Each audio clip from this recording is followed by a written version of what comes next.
Qala na'am, iya. Nah, ini yang ingin saya katakan. Perhatikan baik-baik. Ini mahal sekali. Ini rahasia kedua yang ingin kita bagi. Kalau sudah dapat, coba tekuni amalannya. Maka biasanya kalau ada sesuatu yang dahsyat, itu pahala dan keberkahannya nggak biasa. Maka itu nilainya di sisi Allah lebih tinggi, lebih kuat, lebih dahsyat dibandingkan dengan udara, dibandingkan dengan air, dibandingkan dengan api, dibandingkan dengan besi, dibandingkan dengan gunung-gunung yang menjadi pasak dari bumi. Ayat 7, cepat. Wal jibala autada. Nah, ini ada informasi yang penting tentang jibal. Saya bacakan tafsirnya. Wal jibala autada. Jibal itu jamak dari kata jabal. Ya, saya ulang ya. Jibal jamak dari kata apa? Jabal. Jabal artinya gunung, bukit. Ya, artinya apa? Gunung, bukit. Kalau jibal berarti pegunungan atau bebukitan, gunung-gunung, bukit-bukit. Wal jibala autada, dan kami jadikan gunung-gunung, bukit-bukit itu sebagai pasak yang menguatkan kokohnya bumi. Wah, ini coba temukan ya, di kitab mana di muka bumi yang dihormati atau diduga sebagai kitab suci yang menerangkan tentang ini. Dan ini informasinya keluar dari sosok seorang Nabi Muhammad SAW yang tinggalnya di tempat yang jauh dari peradaban. Kok bisa menjelaskan ini kalau bukan bimbingan wahyu? Maaf, sekarang terbukti kalau gunung itu sebagai pasak. Terbukti ya? Ya. Dan itu berjalan kan? Ya kan? Di ayat lain wal jibala ursaha, berjalan, gak diam itu. Nanti kita bisa ngaji dengan ayat-ayat yang lainnya. Jadi kata Allah, "Hei, bukankah engkau bisa nyaman sekarang hidup di bumi? Karena aku bentangkan isi di dalamnya. Dan bukankah engkau nggak merasakan putaran bumi itu? Nggak merasa kalau bumi berputar? Karena aku jadikan ada pasak-pasak gunung sebagai pasak di dalamnya. Sehingga kuat, kokoh, nyaman kau beraktivitas." Dan sekarang secara ilmiah itu bisa dibuktikan. Ternyata gunung bukan hanya hiasan keindahan di bumi yang bisa dipandang dan didaki, tapi ternyata juga adalah sebagai pasak yang menguatkan dan mengokohkan eksistensi bumi. Baik, siapa yang bisa menjadikan itu semua? Allah. Ayakal autali fa fihi tashbihun balighun aidan wal muradu arsayna al-ardha bil jibali kama yursal baitu bil autad.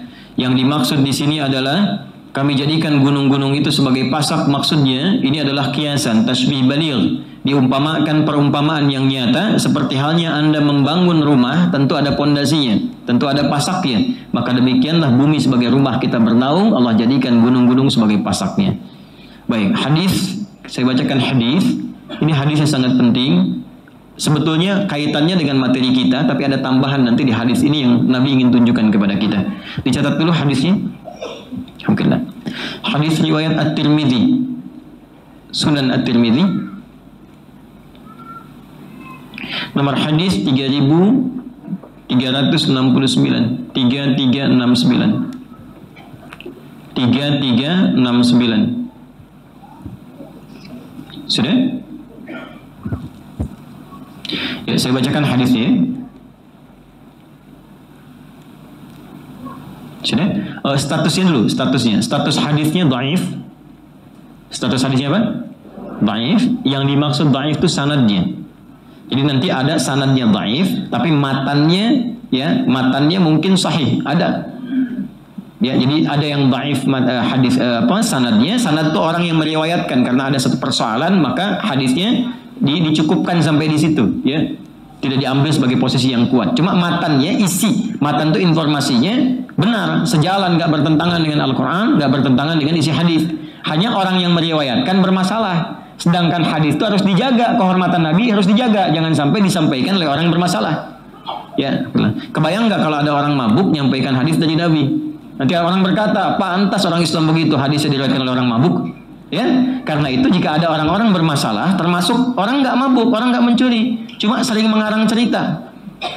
Ada pendongeng misalnya, ketika menyampaikan hadis, walaupun benar yang disampaikan itu hadis, cuman karena dia dikenal sebagai pendongeng, sehingga sulit dibedakan mana dongeng mana hadis, maka hadis yang bersumber dari yang bersangkutan itu tidak diambil, diberi catatan, di cross check dulu, kalau ada di riwayat lain, ambil riwayat yang lain, bukan dari orang itu. Jelas? Itulah saking ketatnya seleksi pengambilan hadis. Saya bacakan. Wa fil hadis fi marahu Tirmidzi, dalam satu hadis yang diriwayatkan oleh Imam At-Tirmidzi, Saya agak lambatkan. Qala Rasulullah sallallahu alaihi wasallam, Rasulullah SAW bersabda, khalaqallahu ta'ala al-ardha. Allah Subhanahu wa taala menciptakan bumi. Kalau khalaqa itu bentuknya atau fungsinya? Bentuk, sudah cipta. Kemudian faja'ala tamid. Maka dijadikan fungsinya terbentang. Nah, ini yang saya tadi katakan. Jadi kalau sudah ngaji tentang ayat ini, nggak ada lagi diskusi, debat sampai bikin konferensi, bumi bulat, bumi datar. Jadi kalau ingin tahu bentuk kemana? Keluar dari bumi. Tapi isyarat Quran menunjukkan bumi seperti bola. Jelas ya? Kalau bola bulat atau datar? Dari segi bentuknya, tapi fungsi di dalamnya itu datar terhampar. Jadi kita menyatukan dua kubu bersamaan. Kemudian faju'ilat tamidu atau faja'alat tamidu fawada'a 'alaiha al-jibal. Maka dijadikanlah fungsinya terbentang, terhampar di dalamnya, kemudian dikuatkan dengan gunung sebagai pasaknya. Fastaqarrat, maka tegaklah, kemudian tegak, nyaman, dia kokoh. Faqalatil malaikatu, maka malaikat bertanya pada Allah Subhanahu wa taala, "Rabbana hal khalaqta khalqan ashadda minal jibal?" Ya Allah, apakah Engkau telah menciptakan satu yang lebih kuat, lebih kokoh dibandingkan dengan gunung-gunung? Ada nggak yang lebih kokoh dibandingkan gunung? Maaf, kalau pasak itu harus kokoh nggak? Harus kuat nggak? Nah, maka Allah menjadikan gunung itu kuat, kokoh. Lalu malaikat bertanya, ya Allah, sebagai adab, ya Allah, apakah ada makhluk yang lebih kokoh, lebih kuat dibandingkan dengan gunung? Ya. Qala na'am, maka Allah menjawab, ya, al-hadid, besi. Besi dari segi kekuatannya maksudnya. Kemudian faqalatil malaikah, malaikat bertanya lagi, Rabbana la khalaqta khalqan ashadda minal hadid? Ya Allah, apakah Engkau pernah mencipta ya satu yang lebih kuat dibandingkan dengan besi? Qala na'am, ya, an-nar, api. Baik ya, api lebih kuat dibandingkan dengan apa? Besi. Teruskan, nanti ada sesuatu yang penting. Rabbana, diteruskan lagi, Rabbana hal khalaqta khalqan ashadda minan nar? Ya Allah, apakah Engkau mencipta juga yang lebih kuat dibandingkan dengan api? Qala na'am, ya, al-ma, aku ciptakan air. Makanya api kalah oleh apa? Air. Jadi kalau sedang ada tersengat panas, disiram pakai apa? Air. Kalau ada yang kepanasan, maka diteduhkan dengan apa? Air. Apa yang tercipta dari api? Setan, termasuk jin, kan? Maka orang-orang yang terprovokasi oleh jin, oleh setan, sehingga keluar amarah seperti api, wajahnya memerah, kata-katanya kotor seperti api, menyambar-nyambar, tangannya bereaksi seperti api, menyambar-nyambar, panas, melukai, menghantam, ya, yang seperti, mohon maaf, dilukiskan di Quran surah ke-15 ayat 27, wal janna khalaqnahu min naris min qablu min naris samum. Para jin kami ciptakan dari api yang menyambar-nyambar. Jadi kalau ada orang terprovokasi oleh was-was syaitan, alladzi yuwaswisu fi sudurin nas, terprovokasi sampai berubah wajahnya memerah seperti api, memerah. Ya, keluar kata-kata yang kotor, menyambar-nyambar, tangan, kaki bereaksi dan sebagainya, maka padamkan dengan air. Tenangkan dulu, posisikan. Api itu kan kalau ditundukkan, kalau kita turunkan posisinya, diturunkan. Api yang besar tuh, bawahnya kemudian kita korek-korek lagi, diturunkan, ya kan? Makanya kalau berdiri kita Nabi duduk dulu. Kalau sedang marah dan keluar, duduk dulu, supaya dengan posisi rendah itu lebih tenang. Jelas? Kalau enggak rebahan dulu, turun dulu, turun. Kalau masih terbawa, setan masih provokasi, maka padamkan dengan air. Wudu, sholat 2 rakaat, supaya tenang. Karena sholat itu menyatukan semua bentuk zikir. Doa ada di situ, istighfar ada di situ, tawakal ada di situ, sehingga ketika turun sujud lebih tenang keadaan dirinya, lebih tenang untuk mencerna. Itu yang salah satunya kita bisa ambil dari manfaat hadis ini. Teruskan. Ya Rabbana hal khalaqta khalqan ashadda minal ma? Ya Allah, ada enggak yang lebih kuat dibandingkan dengan air? Qala na'am, Allah menjawab, ya, al-hawa, udara. Ya, udara. Kemudian faqalu, malaikat bertanya lagi, Rabbana hal khalaqta khalqan ashadda minal hawa? Ada enggak yang lebih kuat dibandingkan dengan udara? Ya. Qala na'am, ya. Nah, ini yang ingin saya katakan. Perhatikan baik-baik. Ini mahal sekali. Ini rahasia kedua yang ingin kita bagi. Kalau sudah dapat, coba tekuni amalannya. Maka biasanya kalau ada sesuatu yang dahsyat, itu pahala dan keberkahannya nggak biasa. Ya. Naam, ya, Ibnu Adam, jika ada anak cucu Adam, yatasaddaqu biyaminihi fayakhfa dzalika an shimalihi. Jika ada anak cucu Adam yang bersedekah dengan tangan kanannya dan tangan kirinya tidak mengetahuinya, maka itu nilainya di sisi Allah lebih tinggi, lebih kuat, lebih dahsyat dibandingkan dengan udara, dibandingkan dengan air, dibandingkan dengan api, dibandingkan dengan besi, dibandingkan dengan gunung-gunung yang menjadi pasak dari bumi. Saking tingginya nilai sedekah itu. Ya, tangan kanannya bersedekah, tangan kirinya tidak tahu bahwa dia bersedekah. Ini kiasan. Ini sedekahnya bukan begini, bukan. Jangan tahu ya. Bukan. Ini kiasan, gambaran. Seperti tangan di atas lebih baik daripada tangan di... Ingat ya, kalau ngaji bahasa Arab nanti 85% dari bahasa Nabi itu bahasa majaz, kiasan. Karena Nabi orang paling fasih bahasa Arab. Orang Arab itu kalau sudah fasih, kata-katanya balaghah. Al-yadu yumna khairim la yadis sufla. Ya, tangan yang kanan digunakan pada fungsi yang baik dibandingkan dengan yang kiri. Kemudian al-yadul ulya khairum minal yadil sufla. Tangan yang di atas lebih baik daripada tangan di bawah. Ini kiasan, maksudnya memberi lebih baik daripada meminta. Bukan mintanya begini. Di atas bukan. Nah, yang dimaksud tangan kanan memberi, tangan kiri itu tidak melihat, maksudnya menghindari riya. Menghindari apa? Riya, ya. Memberi tidak harus banyak orang tahu. Nyumbang tiba-tiba udah jadi hamba Allah, itu kan? Nah, itu lebih baik. Memberi terbuka pun nggak apa-apa. Siapa yang mau bersedekah untuk masjid saya 100 juta, boleh-boleh saja, asal bisa mengendalikan perasaan dirinya.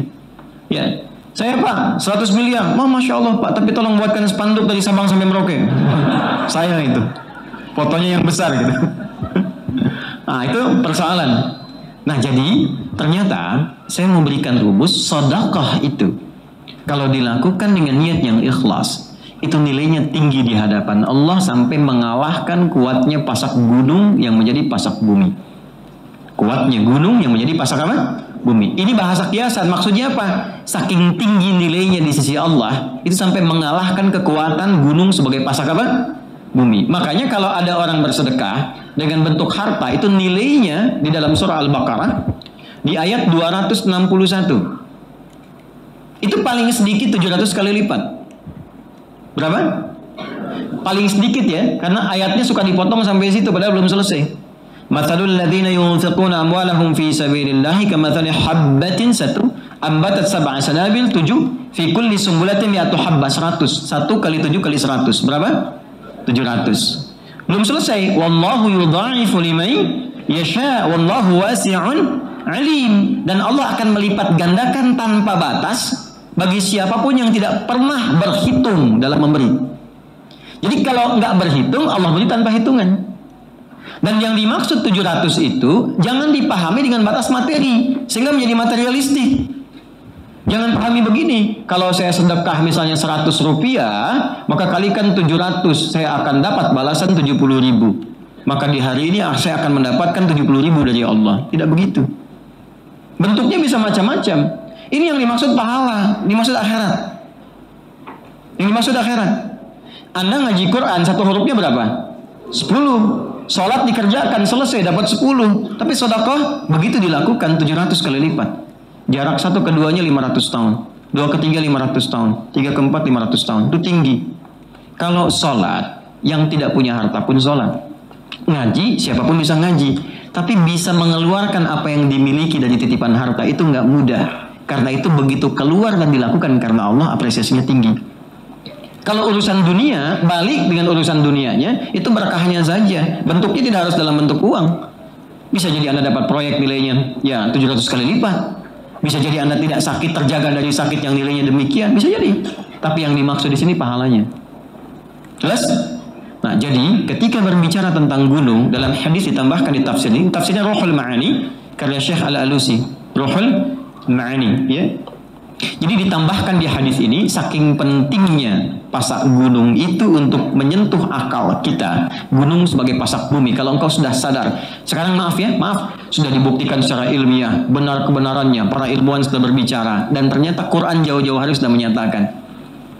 Lalu alasan apa lagi yang Anda jadikan untuk menyoal Quran? Para ilmuwan yang lebih pintar daripada Anda sudah membuktikan firman Allah, Anda masih menyoalnya. Akal Anda ada di mana gitu? Itu maksudnya. Ya, jadi kalau masih ada orang-orang sekarang yang iseng menyoal isi Quran, memotong-motong, ngambil, bicara tentang jilbab, bicara tentang ayat tahajud, bicara tentang masjid, potong-potong ayat tentang ini dan itu, memotong ayat tentang surga, bicara tentang neraka, ya, dipotong-potong dan sebagainya. Dibalik tanya oleh Quran, hei, yang paling pintar aja sudah membenarkan apa yang Allah sampaikan. Ente yang kepintarannya nggak nyampe situ masih menyoal, otaknya masih ada nggak? Jangan dipotong videonya ya. Itu maksudnya, jelas? Jadi kenapa Anda mesti berdebat pada yang tidak penting, yang Anda pun nggak paham. Yang paling aneh itu sudah nggak pada paham, didebatkan, didiskusikan, tapi nggak memahami itu gitu. Jangan sampai terjadi ada umat yang demikian, cuman ramenya aja. Ya, muncul persoalan ini rame dibahas gitu kan? Ada hubungan juga enggak? Anak belum dimandiin, kan? Ya pekerjaan belum disiapin, rame bahas KDRT. Halo? Kenapa? Betul nggak? Iya. Mendingan gitu daripada ngaji. Daripada begitu kan mendingan ngaji kan? Jelas dapat pahala, kan? Nyiapin anak-anak, dekatkan pada yang baik-baik. Coba, yang ngalamin bukan Anda, kan? Anda bahas gak jadi solusi. Anda kasih masukan gak nyampe, gak didengar. Ngapain capek-capek membicarakan yang bukan bagian Anda? Dapat apa? Update Ustaz. Jelas gak? Paham ya? Yang terakhir, kita sampai ayat 8 aja supaya ngapalinnya gak banyak-banyak maksudnya. Kemudian setelah itu teruskan. Baca dulu ayat 6. Alam naj'alil arda wal jibala wa khalaqnakum. Nah, saya berhenti di sini. Ini yang paling indah di antara bahasan kita. Sebelum sampai ke ayat 8, saya berikan rahasia yang ketiga. Pernah dengar Imam Nawawi Al-Bantani? Pernah dengar ya? Nah, kalau kenal saya meragukan itu. Baik. Alim tidak? Saking alimnya jadi mufti. Jadi mufti Masjidil Haram itu. Sampai beliau pernah diundang ke Mesir dalam satu kisah. Itu harus diverifikasi kisahnya, tapi ini untuk menunjukkan kealimannya gitu. Ditemani oleh muridnya, asistennya, gitu kan? Asisten ulama loh, bukan main-main, ulama besar. Karena viral, kepintarannya itu, kejeniusannya luar biasanya sampai ke Mesir diundang sama ulama-ulama Mesir. Nyampe sana kelelahan kan, mau istirahat dulu. Pas datang mengawali sambutan itu diutus muridnya dulu, yang bantu tadi, kamu dulu aja ke sana. Nyampe ke sana nggak diduga ditanya masalah, persoalan-persoalan. Oke, dijawab oleh muridnya, yang jawab muridnya. Masya Allah, alim katanya ini luar biasa, paham begini begitu. Nggak tahu, yang jawab baru muridnya.